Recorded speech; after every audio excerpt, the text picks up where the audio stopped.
Welcome to Kotla talks. ఆ గంధపు చెక్కలను ఎక్కడ నుంచి తెస్తారో తెలుసా?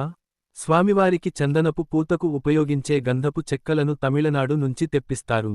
జాజిపూకల అనే మేలు రకం గంధాన్ని స్వామివారి కోసం వినియోగిస్తారు. చందనోత్సవానికి కొద్ది రోజుల ముందు ప్రత్యేక పూజలు చేసి గంధపు చెక్కల నుంచి గంధాన్ని తీసే ప్రక్రియను శాస్త్రోక్తంగా ప్రారంభిస్తారు. సుగంధ ద్రవ్యాలను కలిపి అరగదీసిన చందనాన్ని చందనోత్సవం కోసం సిద్ధం చేస్తారు.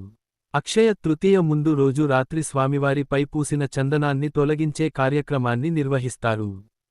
ఆ తర్వాత భక్తులకు స్వామివారి నిజరూప దర్శన భాగ్యం కల్పిస్తారు. అక్షయ తృతీయ రాత్రి వరకు భక్తుల దర్శనం కొనసాగుతుంది. ఆ తర్వాత స్వామివారికి అభిషేకం నిర్వహిస్తారు.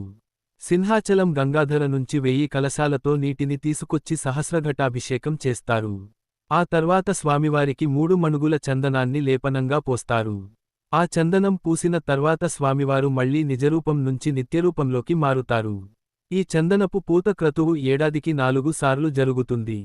అక్షయ తృతీయతో పాటు వైశాఖ పౌర్ణమి, జ్యేష్ఠ పౌర్ణమి, ఆషాఢ్ పౌర్ణమి రోజుల్లో 3 మణుగుల చొప్పున చందనాన్ని స్వామివారికి సమర్పిస్తారు. ఇలా చందనోత్సవాల సందర్భంగా స్వామివారి నుంచి తీసే దాదాపు 500 కిలోల గంధాన్ని అక్షయ తృతీయ రోజున భక్తులకు ప్రసాదంగా అందిస్తారు. Please subscribe to our channel for more updates.